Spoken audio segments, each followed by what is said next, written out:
बताइए। बेरोजगारी की बात कर रहे हैं, महंगाई की बात कर रहे हैं, इनसे पूछिए कौन आदमी भूखा मर रहा है, कौन आदमी 4 व्हीलर से नहीं चल रहा है, कौन आदमी पेट्रोल नहीं भरवा रहा है, पूरी टंकी पे तेल फूल है, कहीं कहीं गाड़ी नहीं। लेकिन ये लोग बेरोजगारी की बात करते हैं, हर कोई के पास रोजगार बना। सवाल किससे है आपका? सवाल मेरा कांग्रेस पार्टी से है कि ये क्या कर लिए देश के लिए, 70 साल से थे, क्या किए बताइए। आज के डेट में मैं 5 बार अमरनाथ गया हूँ मैडम, कश्मीर में मैं कश्मीर गया 5 बार, मुझे डर लगता था तो अपने ही मंदिर में दर्शन करने में। 56 साल शासन कांग्रेस की थी मैम, और इन्होंने बेरोजगारी की बजाय आबादी बढ़ा दी, बेरोजगारी नहीं बढ़ाई। मैं सपा से पूछना चाहता हूँ कि उसमें कितना भ्रष्टाचार था। सपा की सरकार थी और केएन राय विधायक की सरेआम हत्या हो गई। आप लोग हिंदुओं के अंदर जातिवाद करके जो भावना अपने अलग अलग करने का प्रयास किया, आप लोग की भावना ध्वस्त होगी। समग्र हिंदू समाज नरेंद्र मोदी के साथ है और हिंदू राष्ट्रपति के। मेरा इंडी गठबंधन से ये सवाल है कि लोकतंत्र खतरे में कैसे? लोकतंत्र खतरे में तब था अंजना जी जब राजनाथ सिंह जी को इमरजेंसी के समय अंदर थे, वो उनकी माता जी का अंतिम संस्कार। ये लोकतंत्र था क्या इन इंडी गठबंधन वालों का? प्रधान आगे इस वीडियो में आप देखने वाले हैं कि कैसे ऑडियंस ने अनुराग भदौरिया को डिबेट में धो दिया है, क्योंकि अनुराग भदौरिया डिबेट में आकर बोल रहा था कि ये जितने भी लोग आए हैं सभी बीजेपी से मिले हुए हैं, सभी बीजेपी के लोग हैं। तो इसी बात पर ऑडियंस ने जब कहा कि अगर कोई आपसे सवाल कर ले तो आपको हम लोग बीजेपी के दिखने लगते हैं, जिस पर अनुराग भड़क गया। लेकिन ऑडियंस के सामने उसका कुछ भी नहीं चला, क्योंकि वह कुछ भी बोलकर स्टार्ट होने की कोशिश कर रहा था। और इसी के साथ अंजना ओम कश्यप ने भी इसे धो दिया है, क्योंकि यह हर किसी के साथ बदतमीजी कर रहा था। तो भाई क्या वो आप खुद से ही देखिए आगे। ये इतना सनातन धर्म के बारे में अपना बता रहे हैं, हर हर महादेव, और ये बनारस की नगरी के साथ ये हो गया। इनका तो गठबंधन उस पार्टी के साथ है जो कहती है सनातन धर्म एक मलेरिया और डेंगू है, और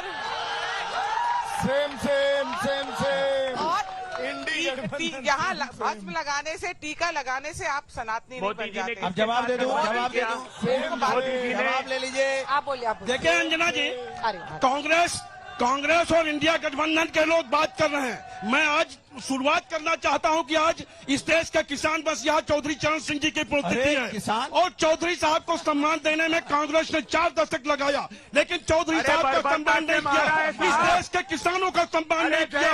आपकी डिबेट में इन्होंने जिस तरह इनका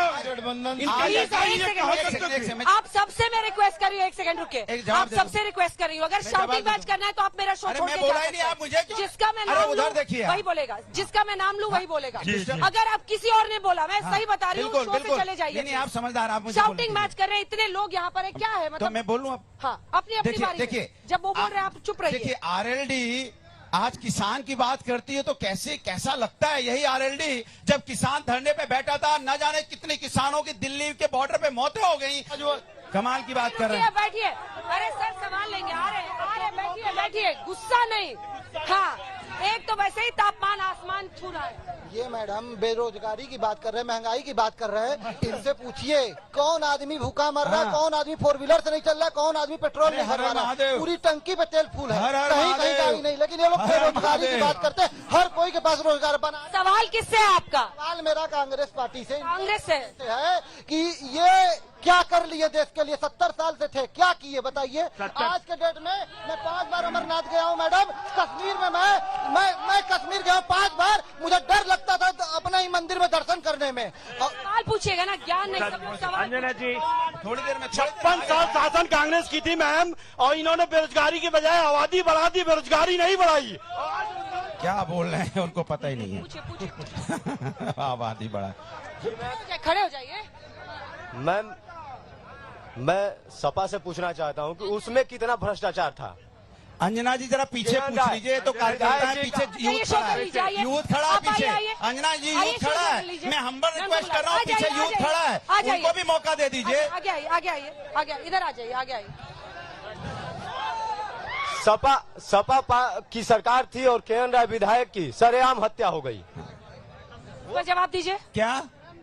अब कार्यकर्ता पूछिए। हाँ, बीजेपी सपा सरकार पूछ रहे हैं, सपा की सरकार कार्यकर्ता जवाब देगा, बोलिए। मैं किसान हूँ। बीजेपी के साथ जुड़े हुए हैं? जी नहीं, तो बताइए ना। नहीं, मैं मोदी का फैन हूँ, आपका भी फैन हूँ, ठीक है। किसान है, हाँ। पर जो आपसे सवाल पूछ लिया वो सारे बीजेपी। अरे बिल्कुल, आप पीछे पूछ लीजिए, यूथ पीछे खड़ा है। उसका जवाब दीजिए, आप जवाब दीजिए। क्या सवाल पूछिए? वो कह रहा है लॉ एंड ऑर्डर आपके वक्त पे बेड़ा गर्क था। आज हालत ये है कि बीएचयू, अभी मैंने बताया कि सफाई करें। 8 वर्षों से प्रधानमंत्री मोदी जी से प्रेरित होकर कचरा साफ कर रहा हूँ, गंदगी साफ कर रहा हूँ, पैसे खुद के लगा रहा हूँ, इतना इंस्पायर हूँ प्रधानमंत्री जी से। और दूसरी बात यह है कि प्रधानमंत्री जी ध्यान के, ज्ञान के, पुरुषार्थ के, विकास के और विरासत के मैं और कहना चाहता हूँ। अंजना जी बोलिए ना, बोलिए। मेरा इंडी गठबंधन से ये सवाल है कि लोकतंत्र खतरे में कैसे? लोकतंत्र खतरे में तब था अंजना जी जब राजनाथ सिंह जी को इमरजेंसी के समय अंदर थे, वो उनकी माताजी के मृत हो गए थे और इन्होंने पेरोल तक नहीं दी थी। उनकी माताजी का अंतिम संस्कार जेल से हुआ, तो जेल में थे वो, तो ये क्या लोकतंत्र था क्या उनका? क्या हुआ? ये लोकतंत्र था क्या इन इंडी गठबंधन वालों का? प्रधानमंत्री जी महिला, किसान, बेरोजगार पे कब बात करेंगे? वो मीट से, मंगलसूत्र से और मुजरे से निकल ही नहीं पा रहे हैं। हमने देश का प्रधानमंत्री चुना है कि हमने ये सब बातें करने के लिए? जवाब दीजिए। प्रधानमंत्री जी लगातार गरीबों के लिए बात कर रहे हैं।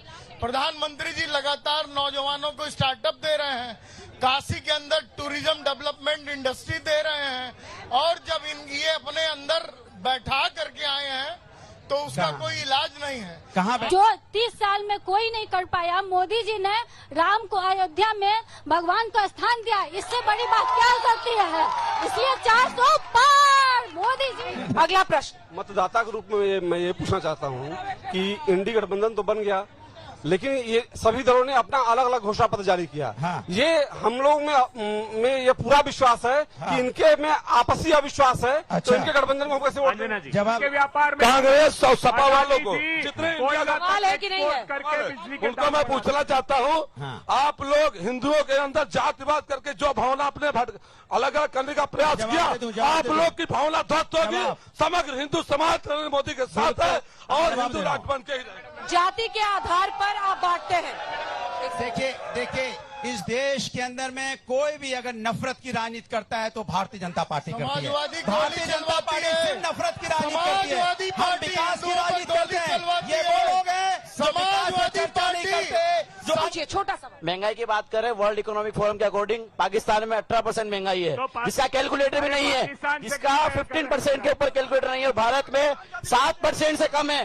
भारत में महंगाई दर 7% से कम है, चेक कर लीजिए। 10 रुपए लीटर हो गया, दाल 4 आना प्लेट नहीं, दाल 4 आना किलो हो गई, दूध 2 आना लीटर हो गया, यहाँ पे आटा 2 रुपए किलो हो गया, चावल 1 रुपया किलो हो गया। अनुराग भदौरिया का क्या हाल है यह आप लोगों को भी पता होगा। जब भी इसे कोई कड़वा सवाल कर देता है और इसके पास जवाब नहीं होता तो यह उसे बीजेपी का ही बताने लगता है, जैसा कि यह अभी बता रहा था। लेकिन पब्लिक के सामने इसका कुछ भी नहीं चलता है, क्योंकि पब्लिक अब समझदार हो गई। इन लोगों को कैसे ठीक करना है अच्छे से जानते सब। और अनुराग भदौरिया और कांग्रेस के प्रवक्ता अपने बड़बोलापन की वजह से हर जगह अपनी बेइज्जती कराते हैं। यह लोग सोचते हैं जो ज्यादा बोलेगा उसे ज्यादा वोट मिलेगा, इसलिए कुछ भी बोलते हैं, मतलब जो मन में आए बोलते जाते हैं, रुकते नहीं 1 मिनट भी। अच्छा है, ऐसा ही करे। खैर, आपको अगर थोड़ा सा वीडियो अच्छा लगा तो वीडियो को लाइक कर दीजिए और ऐसे ही वीडियोस के लिए आप हमारे चैनल को सब्सक्राइब जरूर कर लीजिएगा। हम मिलते हैं बहुत जल्द किसी और वीडियो में।